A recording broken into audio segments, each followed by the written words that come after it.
Thanks for tuning in to another episode of Infants on Thrones. I'm your host, Scott, and today we have a very special guest. Well, I'm Dr. Jeff Meldrum. I'm a professor of anatomy and anthropology at Idaho State University in Pocatello, Idaho. In part one of this two-part episode, we discuss Dr. Meldrum's excellent book, Evolution in Mormonism, A Quest for Understanding. As a biology professor, Dr. Meldrum teaches courses on evolution, but he's also an active, believing member of the LDS Church. Like I said, I hope I don't get a call from my stake president, Bishop here. Be kind with the editing, yeah. We discuss his books, his experience, and how he helps his students attempt to reconcile LDS theology with a genuine, scientific understanding of evolution. In the second episode of this interview, we discuss with Dr. Meldrum his other area of scholarship, Bigfoot. That's right, Dr. Meldrum is a world-renowned Bigfoot expert. He's been on NPR. Watch Legend Meets Science. He joins us from Idaho. Thanks for talking with us today, Dr. Meldrum. My pleasure. Thanks for having me. The Joe Rogan Experience. Dr. Jeff Meldrum is, in my opinion, the most credible of all the Bigfoot believers. Coast to Coast AM. I'm George Norrie, and welcome to Coast AM. Next hour, The Hunt for Bigfoot, a classic Coast to Coast show in the making. But here's what's happening. Traces of radioactive... And countless Discovery Channel specials. Now, before you go assuming that Dr. Meldrum is a fringy lunatic, we as LDS should expect aliens to resemble us. Keep in mind that he's a scientist who is actually investigating a claim. He's trying to prove something. He's pretty convinced that Bigfoot is the real deal. If you want to say 99% certain. So personally, you're quite certain yes. that it exists. Quite certain that it exists, yeah. We talk about a current project of his. And this thing zips down there like a mosquito and stings the Sasquatch in the derriere and implants this subdermal transmitter that'll last for a couple weeks, maybe. And also discuss whether or not Bigfoot is really Cain. If you're LDS and you've never heard that connection before, you're in for a special treat. So buckle up and enjoy part one. This is Infants on Thrones. The philosophies of men mingled with humor. We are the Quorum.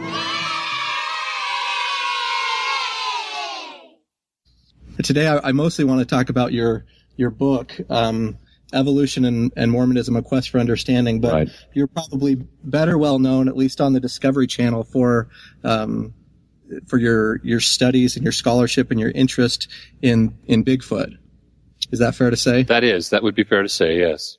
If anybody watches a Discovery Channel or similar type show on Bigfoot, you're usually on those. I've seen quite a few of them myself, and it seems like you're always there. Yeah, very frequently. I'm one of the few academics who has taken an open role, a visible role in investigating and vetting the evidence relating to the legend of Sasquatch, yes. Okay, and I want to get into that, but first, if we can, let's talk about your book. Okay. Here. You were one of the co-authors. That's correct. With Trent Stevens and Peterson. Right. That's correct. Okay. What was the impetus for writing the book, or why did you feel that it was an important book or a necessary book to write? What was your motivation? Well, it was for the students. Being LDS, Trent Stevens and I were constantly assailed with questions from students. I teach a section or two sections of organic evolution myself, and so here at ISU, the student body is about 50 to 55% LDS, and so it was a question that was constantly cropping up, and students were asking us, looking to us as LDS scholars, asking how did we reconcile. And while we could share our own personal positions, our personal opinions, and how we've arrived at those, there was virtually no literature to refer the students to, or very little.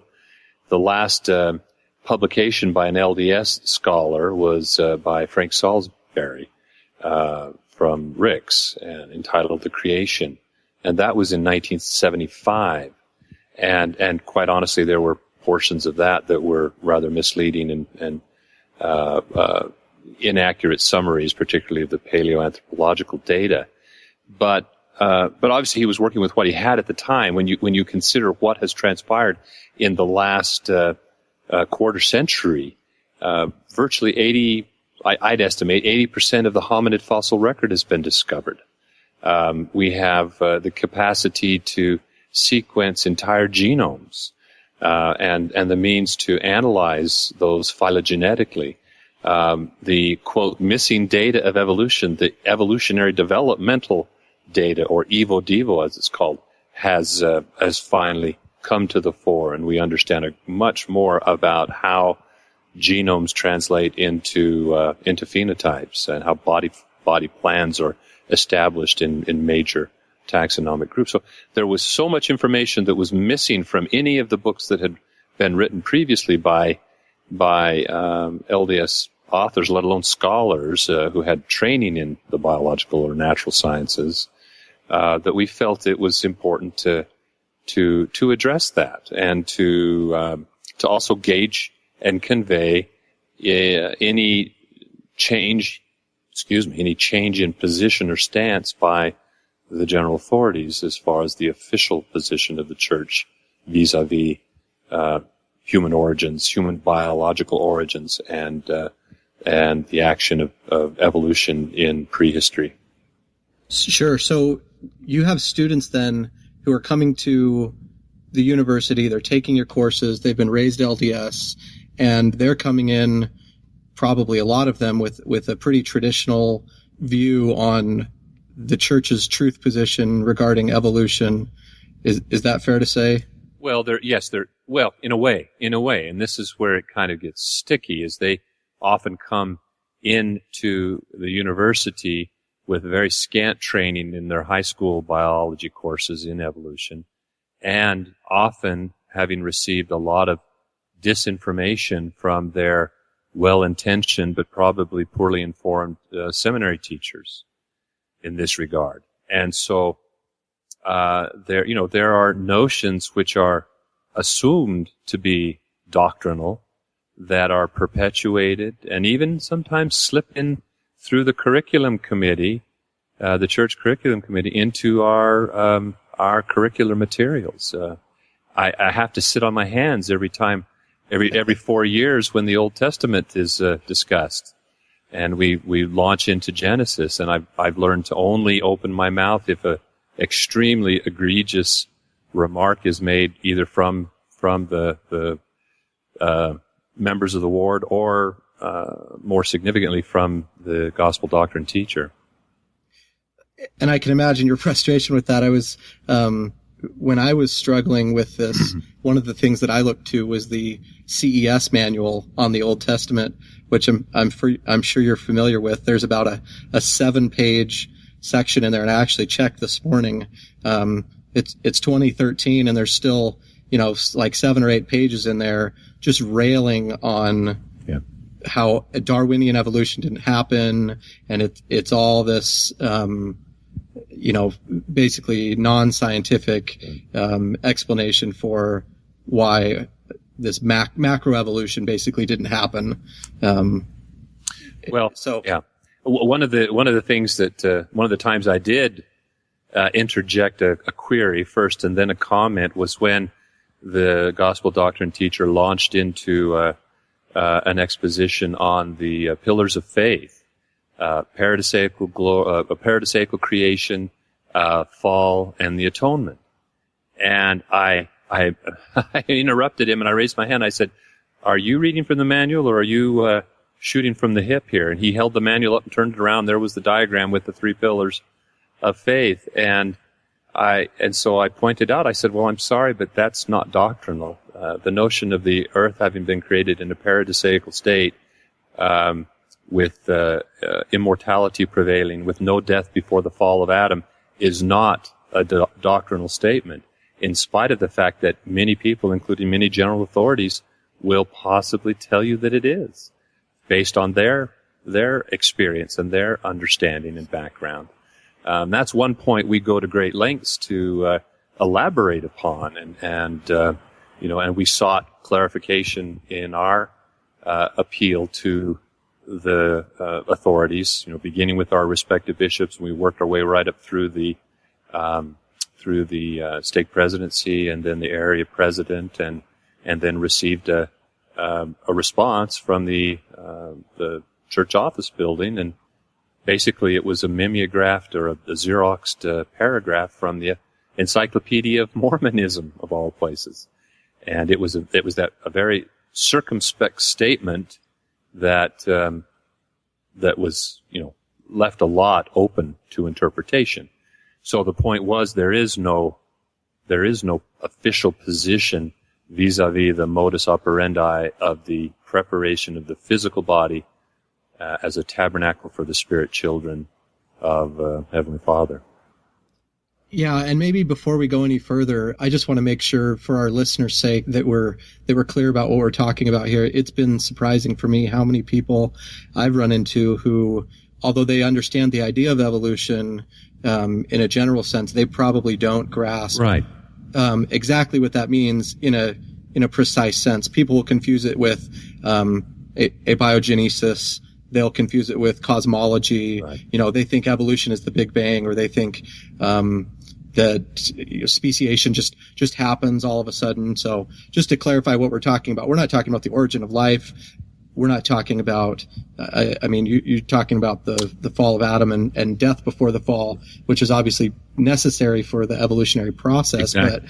But in terms of what evolution itself is discussing, it must be difficult as a professor in dealing with those religious ideas to kind of parse them out from each other. Do you have that struggle at all? Well, certainly. And yes, definitions are a major stumbling block or hurdle to make sure that when we communicate, we're actually talking about and thinking about the same thing. Because you could do a simple poll of a room full of people and ask them to, in just a few words, say what they thought of or what came to mind when you uttered the word evolution. And you would find many of the things that you mentioned, that humans evolved from apes, the Big Bang, all these different things, the origin of life, and so on.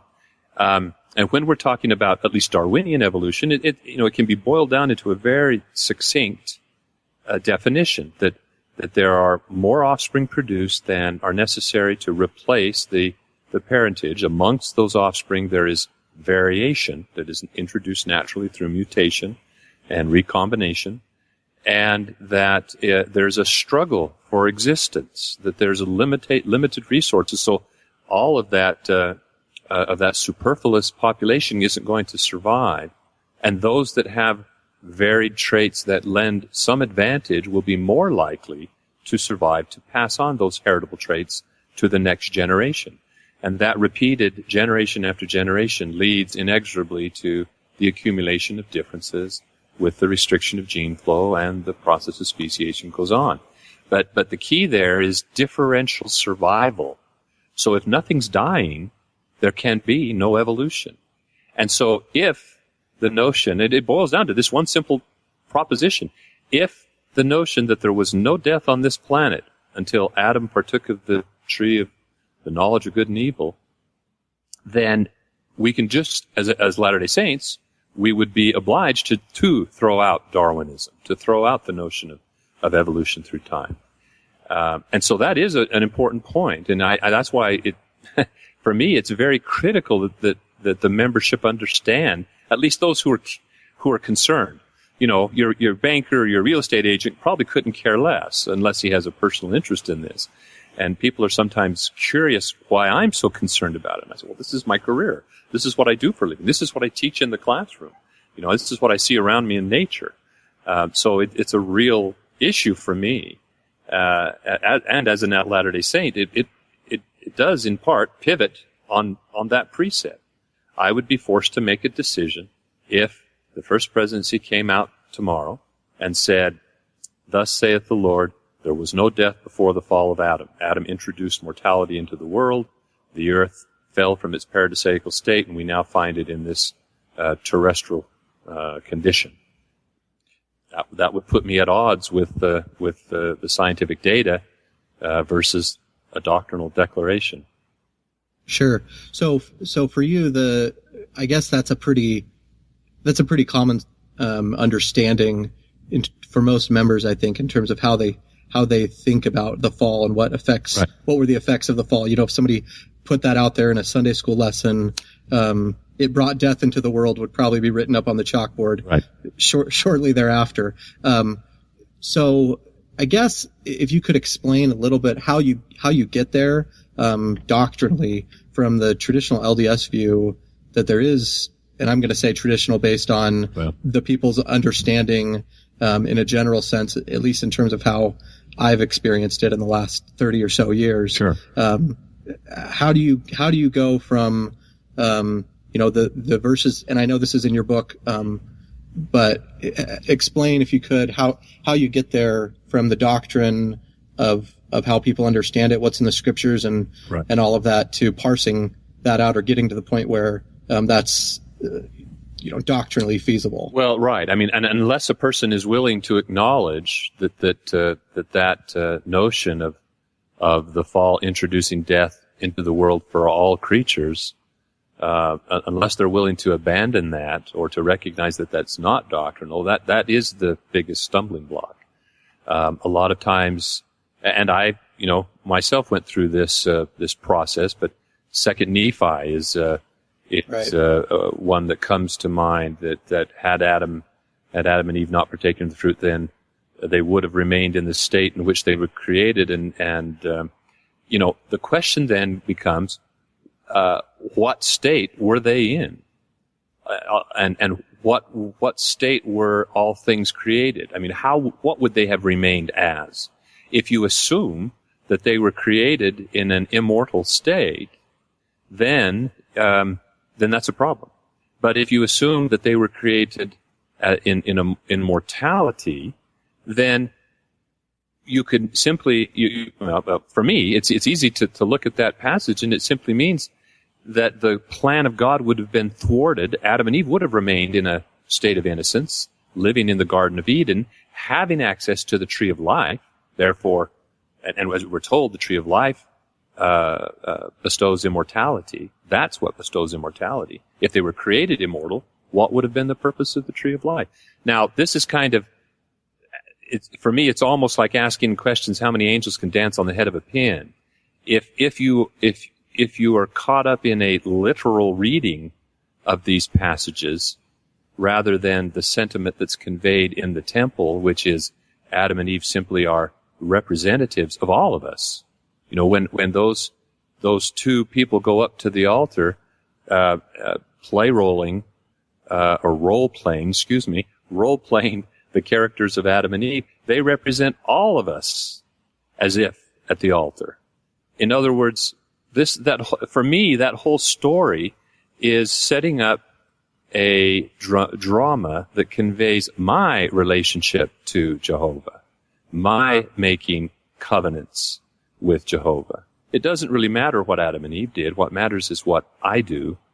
And if you see it as a literary treatment of the covenant-based plan of salvation, then you don't have to strain after every gnat and every little speck of apparent controversy.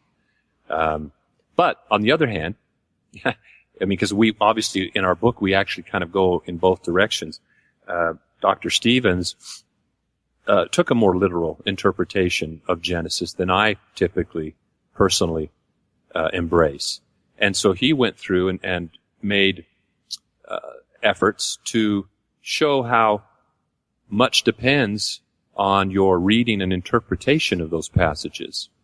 And so he goes through and in that chapter, he was primarily responsible for the kind of running narrative of how one could reconcile the description in Genesis to the conditions in a terrestrial world, where the garden was set apart as a separate and distinct place, a location. The whole world wasn't a paradise. Eden was the paradise. And when Adam and Eve fell, I mean, if you read it that way, when Adam and Eve fell, they were thrust out of the garden, out of paradise, and into a world that was in a terrestrial state already. where all of those conditions has prevailed were in effect throughout the creative process. So now the other way to look at that, if you're not hung up on a strict genealogy that Old Testament genealogy that traces our roots right back to Adam and Eve as two distinct individuals, and I know that's a tough one because there's a lot of doctrine relating to the role of Adam as Michael. And again, if that's to be taken literally, then my notion that those two are rather figurative individuals is perhaps problematic.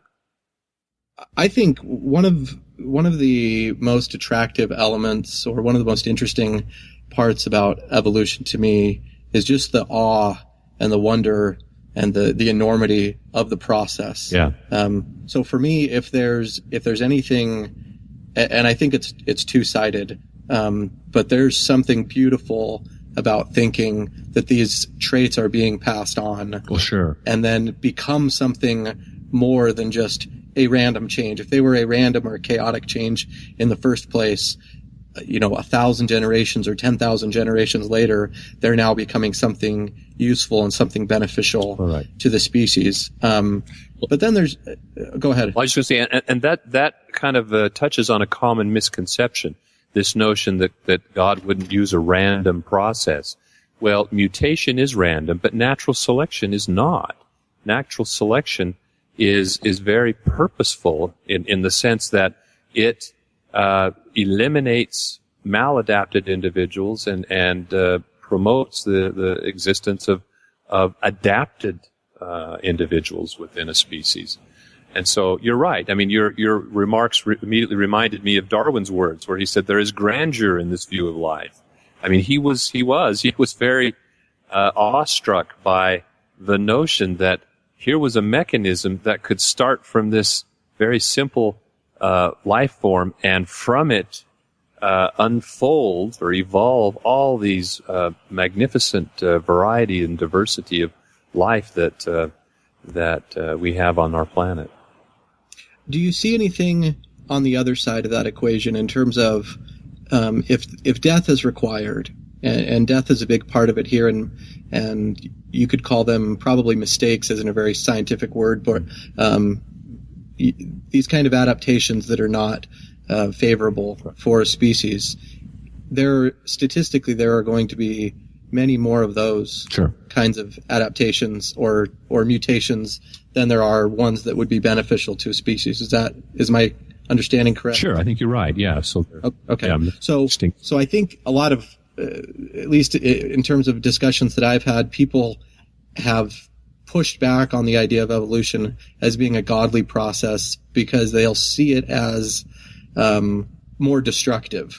If it's 100 to 1 or 1,000 to 1 of traits that have to be created and then die off, or diseases that are caused, it seems to be more, it seems to be out of whack in terms of something where if a deity were all powerful and could create a being like ourselves, why create things in us that cause harm? I think, wisdom teeth might be a good one to focus on. Very painful, unnecessary, potentially deadly, not useful organ in the body, but something that's vestigial, clearly evolutionary related. How would you see that in terms of it being a process of creation? Well, a lot of it hinges on the assumption that you made or you stated, and that was if God is all-powerful, if he is omnipotent.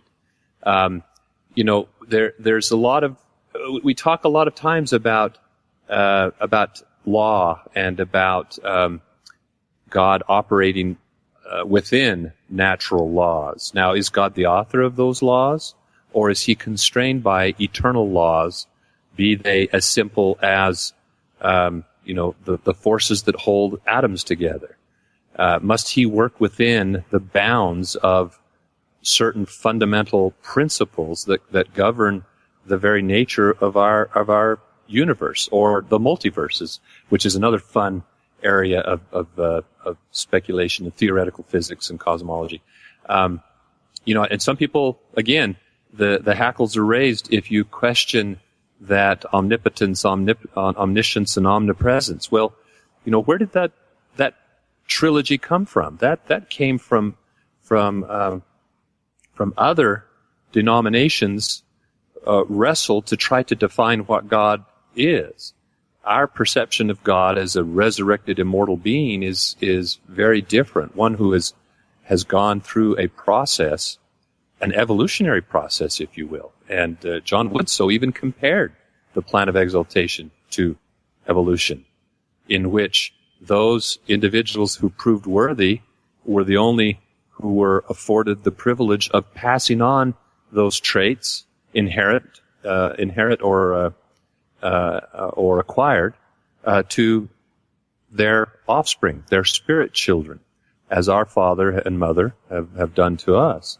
Now, when you talk about evolution being a wasteful or a destructive process, and so would God employ such a thing?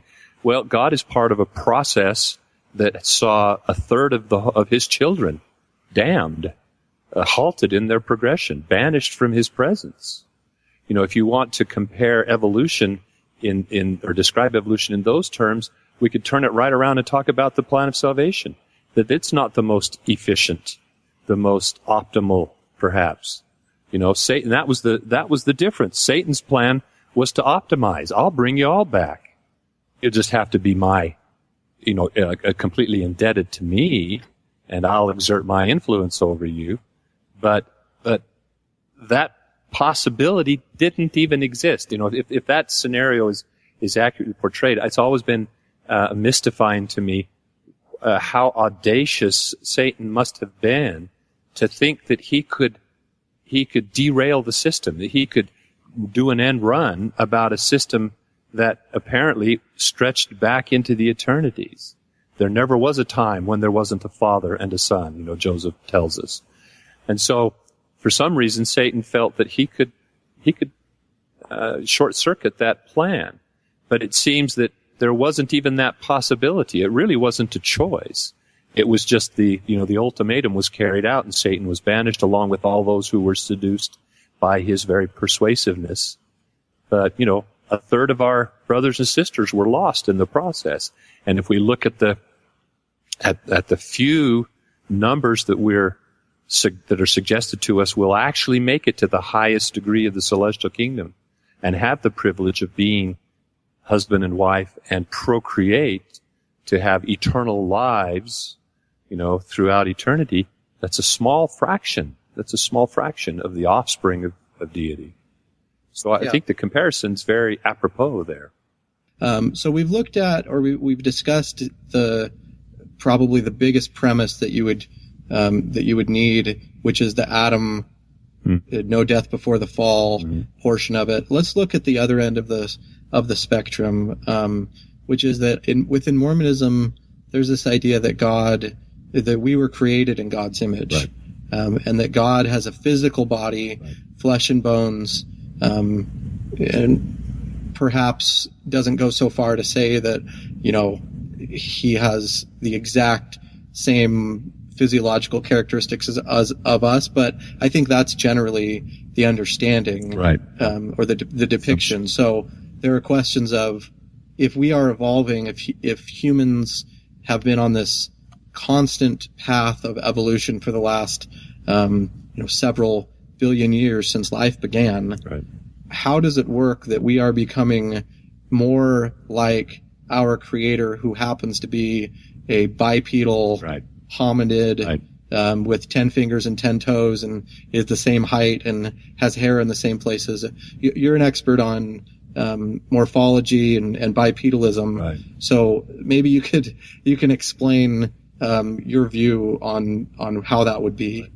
Well, and there's been a lot of interesting conversations and musings on both sides of the aisle regarding that sort of thing. Stephen Jay Gould used to like to, and Carl Sagan often talked along these lines, and were of the opinion. Gould was of the opinion, if Earth time were a movie and you could rewind the tape back to the start, and let it play afresh, the outcome, the plot would unfold in an entirely different way. And I think that's a real overstatement. I mean, one of the things that has really emerged from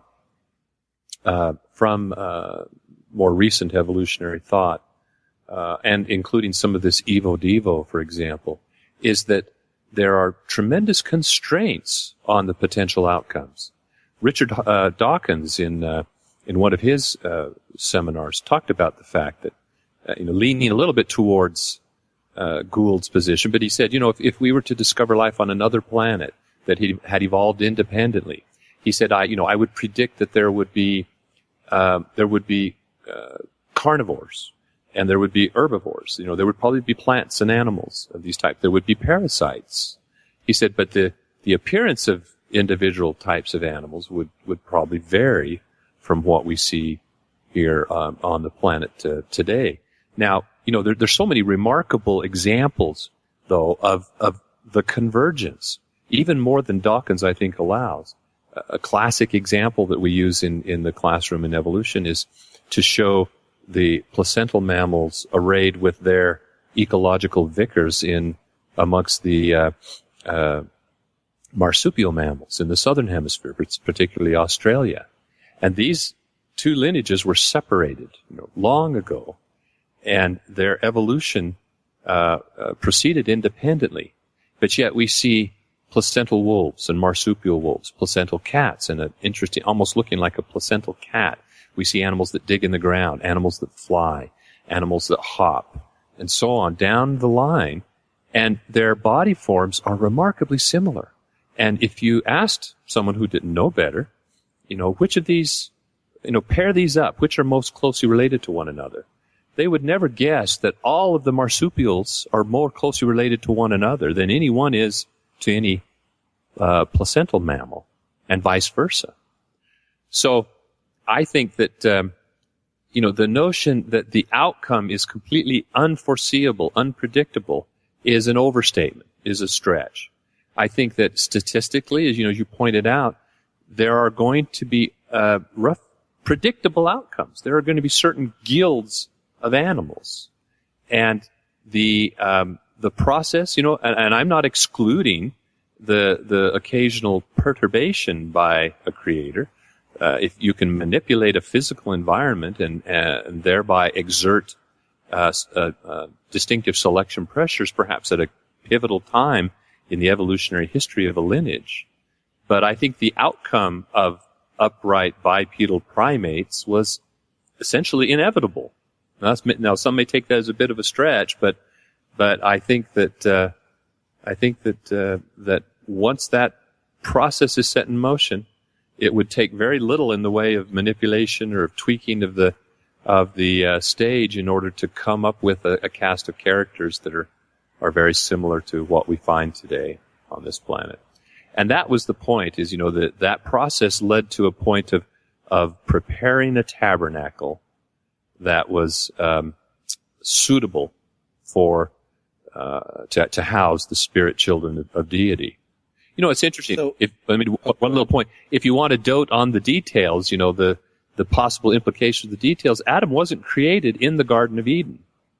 He was created and then introduced into the Garden of Eden. And then Eve was created subsequently. We've been told explicitly that the description of her creation from Adam's rib was figurative. But, if you want to dote on the details, why wouldn't God have created Adam in the paradise, rather out in what I suggest is other conditions, where other conditions were prevailing? The conditions that set the rest of the world apart from the unique conditions within the Garden of Eden, where you could find the tree of life that imbued immortality, if that story is to be taken at least semi-literally.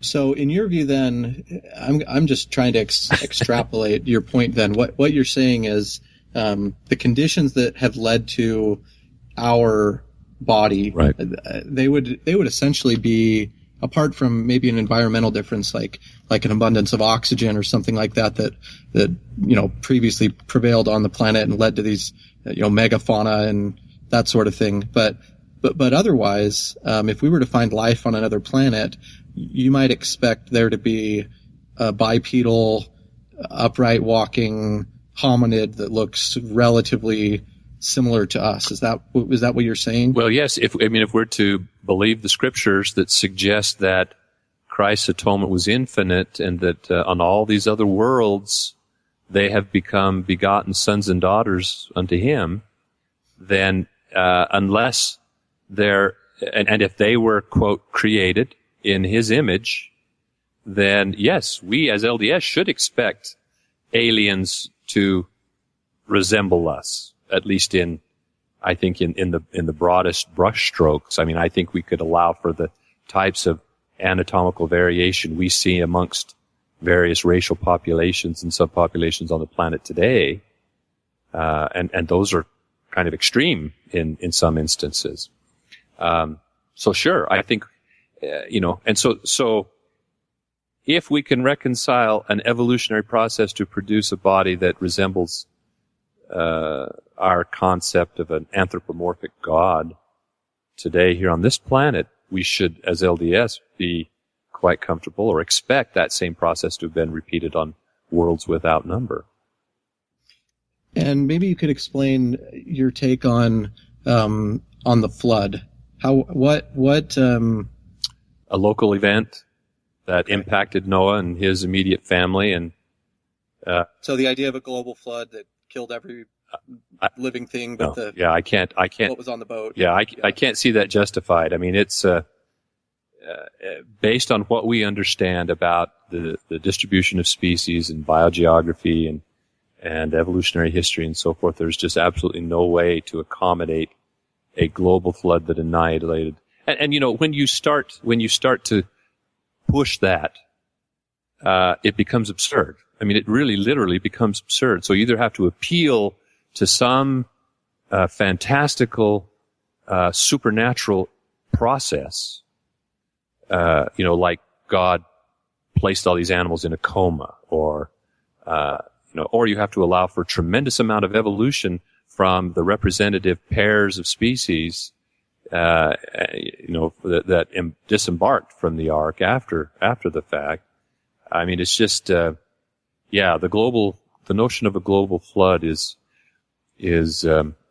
just really impossible to accommodate given the data, the understanding we have of the distribution of life on the planet and so forth. Well, General Conference is coming up, so I'm hoping to hear a general authority use a Darwinian evolution analogy to the church and throw out the global flood. So, what do you where do you see you've been seeing this for decades, obviously, and you've seen students come and go for many years. So, do you see attitudes changing within the church in regards to evolution on any kind of a big level? There was a survey a few years back by the Pew Forum, and they did a distribution of different religions and the degree to which they believed in that organic evolution was the explanation for the species on the planet. Right. I think maybe you've seen that, but I think Mormons were somewhere around 40 or 44%. Right. In terms of the number that believed it. Do you think that's on the increase, or where do you see the church, where do you see the general authorities going on this the next 5, 10, 20, 30 years? Right. Well, the first of all, you have to be careful with those kind of polls because they usually present a question just as you stated it, and so how do you answer that? I might be a little bit torn because in addition to my scientific background, I hold religious convictions as well. And so do you answer that,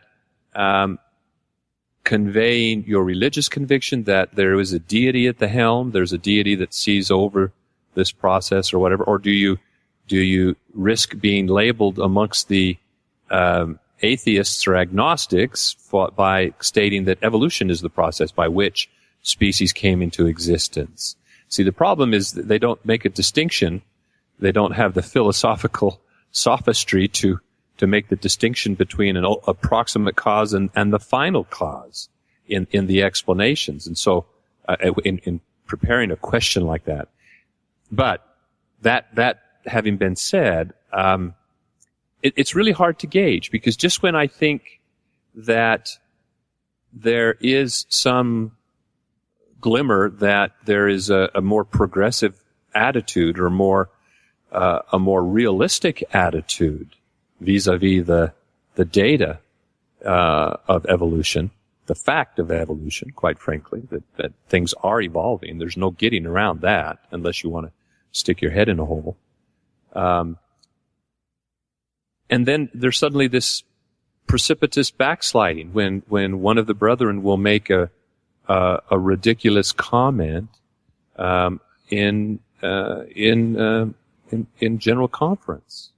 You know, I had a student, and I may get myself in trouble. I may be called a stake president for saying this, but I had several students come in after one of our recent general conferences, and I'm trying to remember. I think it was Elder Nelson who made a quip about the Big Bang. Yeah. And they came in and said, "What did you think of that?" And I said, "Well, just pause for a minute. Now, think about how he said that. He made that statement. He said, of course it didn't, these things didn't happen with a big bang." And then he paused, and he sneered. He smiled a smirky smile, waiting for the reaction of the audience.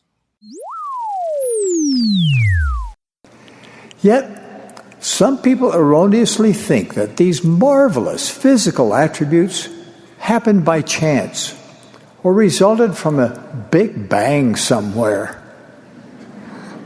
Ask yourself, could an explosion in a printing shop produce a dictionary? The likelihood is most remote. But if so, it could never heal its own torn pages or reproduce its own newer editions. It was a derogatory remark towards those who, of course it didn't happen by the Big Bang. And I said, now you tell me, is that how the Holy Spirit teaches? Through belittlement, through cynicism? And they said, well, no. And I said, and then he went on and he cited one of the most cliche examples from creation science. We would better assume that an explosion in a print shop would produce a dictionary or an encyclopedia. I mean, that's frankly a very silly analogy to draw, and it simply conveys an ignorance of the life sciences and the processes of living organisms. And so, and I don't mean to be, with all due respect to Elder Nelson and the office which he holds, I think he crossed the boundaries of that office by making such a statement. And every once in a while, there'll be a quip like that, Oh, well, of course, hen's eggs don't hatch out crocodiles. Or, there was another one recently. And I'm just amazed. Sometimes there was a time back when I was at BYU and Bruce R. McConkie gave his 7 Deadly Heresies talk. And I was one of those who had less intelligence than a dirt clod in the primordial swamp. Who believed in organic evolution, or who held to organic evolutionism in my case, as a mechanism, if you will, a creative mechanism by which these processes were carried out. But in the published version of that talk, it was heavily edited, and the most egregious statements were removed. But that was not publicized very widely. You unless you bought BYU speeches, you wouldn't know. And in fact, many of my professors didn't know.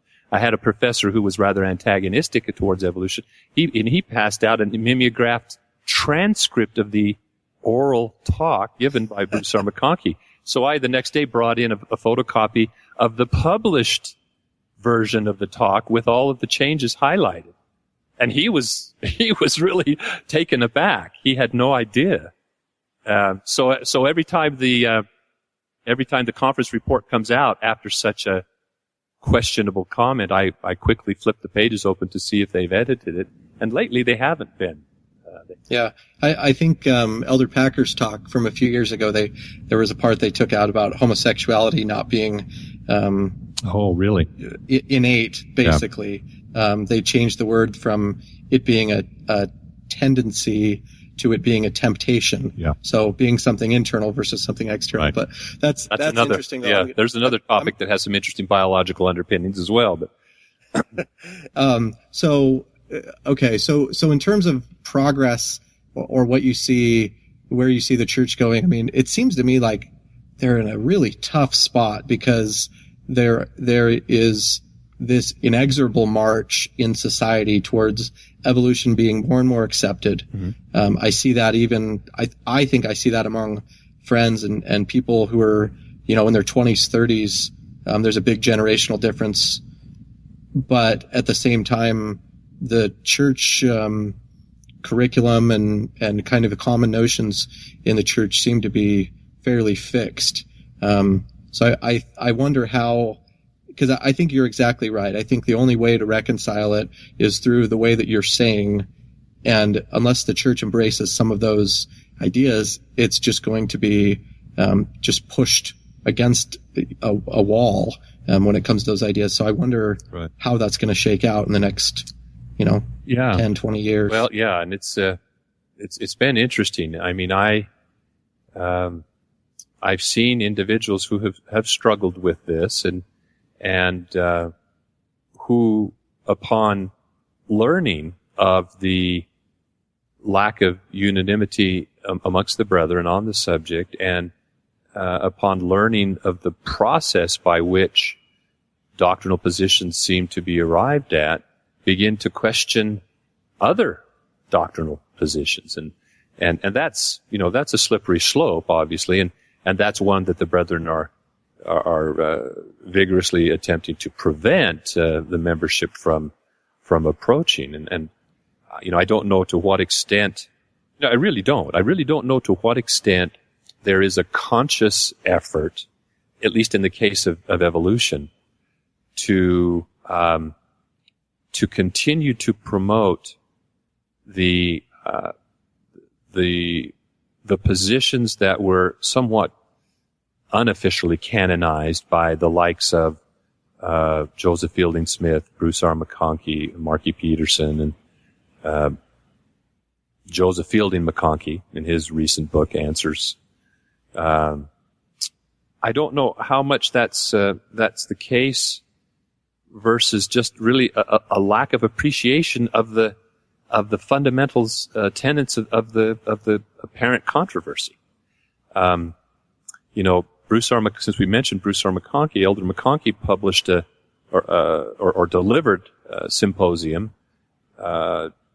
presentation at, I think it was a Book of Mormon symposium held on the BYU campus, and then there was a publication that ensued, but I think it was entitled The Law and the Light, and I'm caught a little flat-footed here. But The Law and the Light. And in this instance, it had an editorial disclaimer attached to the beginning of the talk, or the transcript, his published version. And it basically said that he was taking personal responsibility for the opinions expressed herein, and they didn't necessarily represent doctrinal positions of the church. And I think that's probably one of the first times that a publication by a general authority was so qualified. And I don't know if that came at his behest or at the First President's behest or at the editor's behest. But he takes a very strong anti-evolution position. And again, one of his fundamental objections is you can't have bloodlines that extend back to a pre-human ancestor. See, and he's pushing the notion, that we can't be saved without our ancestors. There has to be this eternal chain, and you can't, and for some reason, he thinks you can't have a bloodline that goes back to some being that wasn't quickened by the spirit of a child of our Father and Mother in heaven. And I mean, I guess I'm at a loss as to how he comes to that conclusion. I mean, it's not doctrinal. Certainly, it's his own opinion. It's his own working out. At one time, when I in a gospel doctrine class, I was brash enough to point out that this or that utterance by this or that authority was not did not reflect a doctrinal position of the church. And the rebut by someone on the front row was, well, I think that their experience and their dealings with the hierarchy of the church gives them a lot more authority to express their opinion than you do. And I said, oh, really? Well, on certain matters, I would have to agree with you. I said, but in this matter, I must disagree. And I would assert that I have many more years of experience on this topic, at least as it relates to the biological underpinnings of this topic, than does this or that general authority. So, now back to your question. I'm sorry I rambled around. I really don't. Because like I said, just when you think that there's been a silencing, with the passing of Bruce R. McConkie, Elder Packer seemed to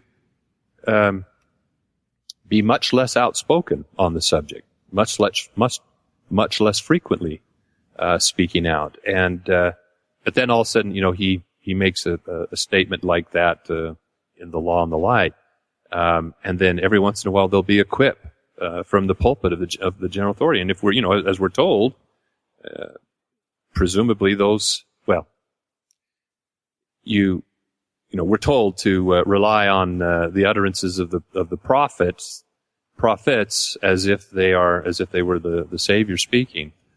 And that gets me in trouble sometimes too, because just because it's stated from the pulpit at conference, it's not necessarily doctrinal.